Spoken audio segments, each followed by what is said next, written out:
So you're no longer dating. You're melting into this concoction that is neither a marriage nor single nor it's horrible. So dating is not a relationship. The person you're dating is a stranger. And as a stranger, you don't share intimate information with him. You don't tell someone you're dating things that even your mother doesn't know. You talk to a date the way you would talk to a stranger. Polite, respectful, non-committal. When you're dating, you are being completely and totally selfish. You're just checking him out to see if you approve. Pretty selfish. You shouldn't go there trying to make a good impression, because what do you care what he thinks of you? He is nobody in your life. So if he doesn't want to marry you, that's perfectly okay. So to make it a little over the top dramatic, dating is like window shopping. You have anything I could be interested in? No? Fine, I'll move on to the next window. Nothing personal, nothing emotional, no breaking up, no heartbreak. There's no attachment. You went into a shoe store, you asked for a type of shoe, and they don't have it in your size. Okay, bye. So you go out with a guy, you meet him, you talk to him once, twice, three times. No, he's not the guy. Sorry, bye. No heartache. So we have to stop treating dating like a relationship. It's not a relationship. It's just shopping. Now, once you find that this person really appeals to you and all the things we talked about before, then you get married and you switch from selfish to selfless. So when you're dating, it's completely selfish. No need to apologize for that because that's what it's meant to be. So people say, how much do we share? Nothing. You're talking to a stranger. That way, nobody gets hurt. And I cannot emphasize enough the need for a shadchan. What's that? A shadchan is a person through whom you communicate with each other. You never give a guy your phone number or your email address. He's a stranger. What are you doing? He shouldn't have your number. And he should not be calling you. He should be calling the shadchan, the referee. You communicate through a third party, a matchmaker, whatever. That way, if after the first date you don't want to see him again, you don't have to tell him. You tell the shadchan. The shadchan tells him. It's so considerate. It's so sensible. No one ever gets hurt. But imagine you go out with a guy, he's having a great time, you can't stand it. And then at the end of the evening, he says, okay, so can I see you again Monday? You don't want to say no. You don't want to say anything. You don't want to say anything because you want to be nice. So you find you hear yourself saying yes. Yeah, totally. Sounds great. Then you're in agony Yep. for the entire week until Monday. And then you go out on Monday and say, oh, I'm going to tell him. I have to tell him no. I got to tell him no. But he's having such a great time. He thinks it's working wonderfully. And then he says, okay, can I see you again tomorrow? And you,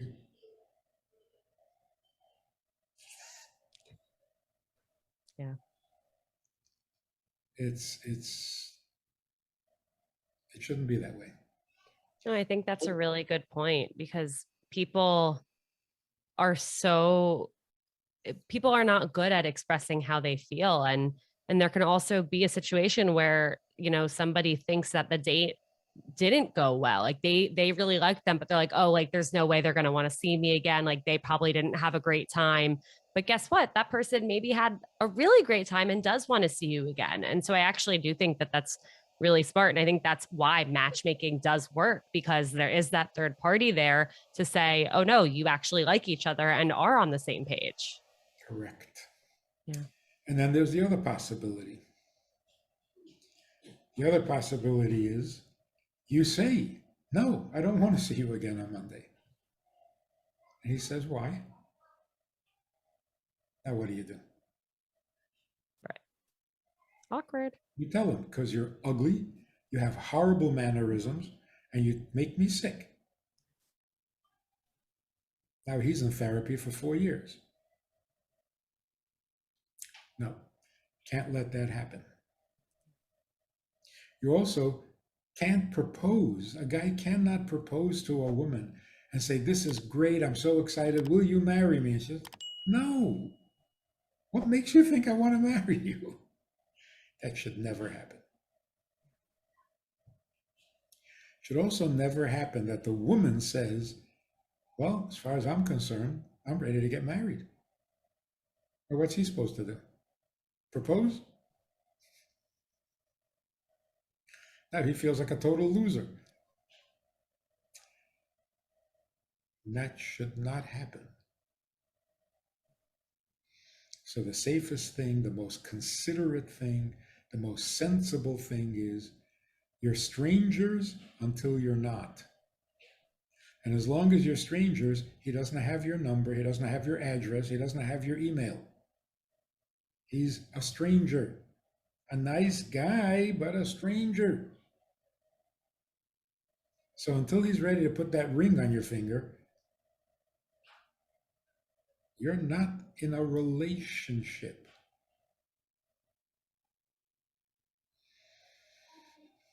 But of course, if you have no intentions of getting married within 5 years or so, what do you do in the meantime? Well, in the meantime, you date. No, that's not called dating. That's called trial marriage. That's called practice run. And that should never happen.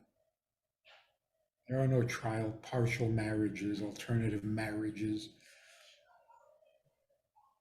If you're not intending to get married within 5 years, don't date.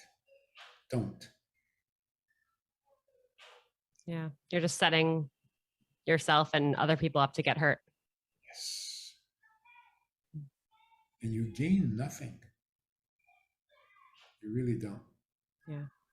Well, at least I'm not lonely. Don't you have other friends? Yeah.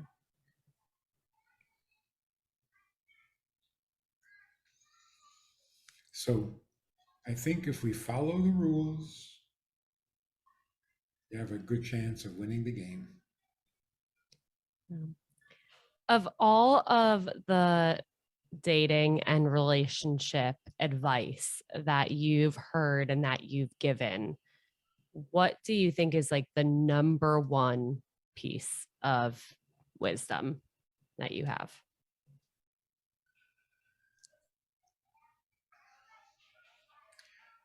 Don't get married until you're perfect. Because if you're not perfect, you're looking for something, and it's going to be a disaster. You get married when you don't need anything anymore. You don't want to hear about anything anymore. You just don't want to be by yourself. Like God. God was first perfect, then he created us. Of course, we're not going to be perfect like him, but you know what I mean. Yeah, perfect. Where you feel good about who you are, you feel confident about who you are and the life you've built, and you want someone to share it with. So if you wake up in the morning and you look in the mirror and you are fascinated, don't get married. But if you look in the mirror and it's like, you again? I already know you. Time for a new face in the mirror. Now you're getting married. So marriage is not about you. It's about being bigger than you. When are you ready to be bigger than you? When you don't want anything anymore. I love that. Rabbi Friedman, thank you so much for being here. It has been an honor, and this has been such an amazing conversation. Like I said in the beginning, like I have so many things that are now like just spinning through my brain. And I think there's a lot of truth to so many things that you said, and so many ways that we can be setting ourselves up to experience less pain in our search for our soulmate and for the person that we do want to marry for the right reason. So thank you so much for being here. Is there anything that I haven't asked or anything that you're working on right now that you would like to share with everyone? The male and female identities. I'm sure you know that it's in crisis. It's in the ICU. It's in mortal danger. We need to be healthy males and healthy females. Otherwise, look what happens. So if you want to pursue that topic, people can go online, itsgoodtoknow.org, and look for dating advice, male, female. Look it up. There's so much wisdom in the male and female identities. Just knowing it is a blessing. So check it out. All right. Rabbi Friedman, thank you again so much. And to everyone who listened, thank you so much for tuning in. And we will talk to you next time. Thanks for the opportunity. Thank you so much. That was so, so wonderful. If you enjoyed this conversation or this topic and you're looking for more information, or you want to hear it again from another angle, there's a way to do that. And that is in this book. It's all there. Order it from Amazon. You can read it, reread it, and share it.